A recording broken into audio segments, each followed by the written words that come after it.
I do think it is a very disingenuous posture for anyone to take to say that we're a community of tax evaders. People are actively and purposefully out of compliance. I don't think that's the case, and I don't think that's a very honest way to talk about this situation.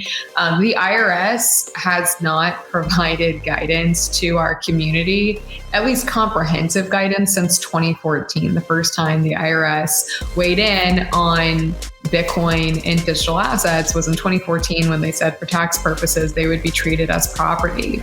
Back in 2014, which has now been years ago, and the IRS has refused to share really much detail at all or issue meaningful guidance to help people and businesses and other lawful participants in this space how to comply.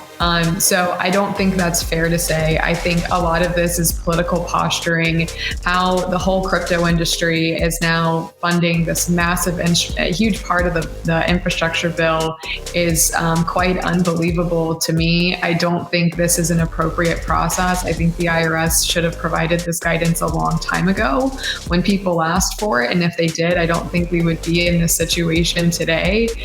There are definitely some questions on, did the IRS have the statutory authority to do so? And this lack of regulatory clarity has caused a huge amount of headwinds just in the past couple of days. And this is a persistent theme throughout the federal government. It's not just Treasury and the IRS who haven't provided regulatory clarity.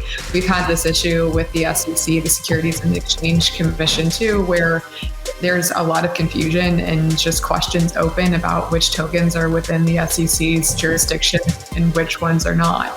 So this isn't just the IRS who really hasn't provided the information. Businesses need to comply, but yeah, it's not appropriate to just turn to this industry and say we don't want to abide by the laws. That's not true.